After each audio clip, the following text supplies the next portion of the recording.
everybody! Welcome to the World of the Safari this week. I'm going to talk about another book, Eve by W.M. Paul Young. It's actually a very weird take on the creation. It's kind of science fiction mixed with the Bible, mixed with contemporary fiction. I don't know how I feel about this book. If you're a creation purist, you are not going to like this book. There were a couple things that bothered me about the writing style a little bit. There were a couple times where he was repetitive about the way he said something. It was very intriguing. I really enjoyed the way that he tied in some myths, some like creation myths into the story. You follow this young girl named Lily. She washes ashore into this weird island place, okay? And it's like an island between worlds. This like big shipping container full of 12 women and a man, I think. It washes ashore, okay? And so they're going through it and everything. They find this young girl who's like frozen, but she's alive. She's kind of drifting in and out of consciousness throughout the whole book, which is a little annoying.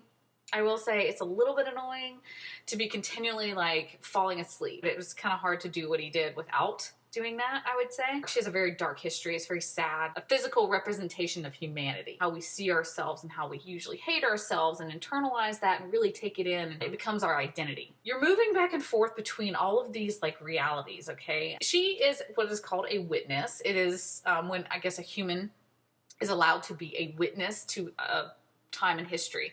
She goes through, she sees creation, she sees all these things happening, she sees the fall of man, and she actually does get to interact a little bit. I don't want to do any spoilers, but she does get to kind of step into history a little bit there. It is a thinking book. You will read this and you will be thinking about it afterwards. Okay, I will do one that's a spoiler, but unfortunately I'm gonna have to do it. God creates Adam as a baby, like a newborn, pulls him out of the earth. So God apparently has breasts.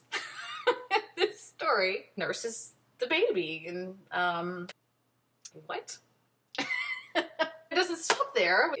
Adam was put into a deep sleep and he grew pregnant, and then, you know, God does a C-section and there's Eve.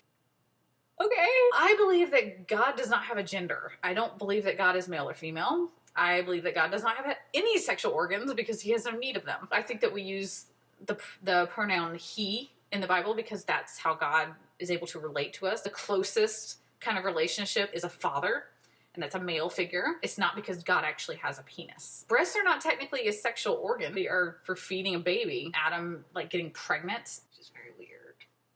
It was a very intriguing book, and I enjoyed reading it. The very beginning of the novel was hard, very wordy. When he's describing creation, it's very wordy, and it's very abstract. I couldn't understand what was happening. I almost feel like he was describing like ejaculation because he was like, this is the first conception. God having an orgasm? Huh?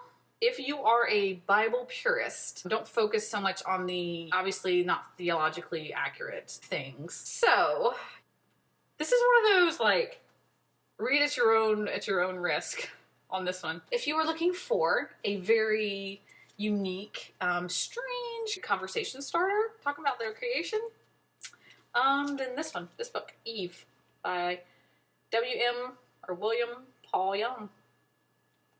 All right, guys, well, thank you for watching, and I'll catch you next time. Bye.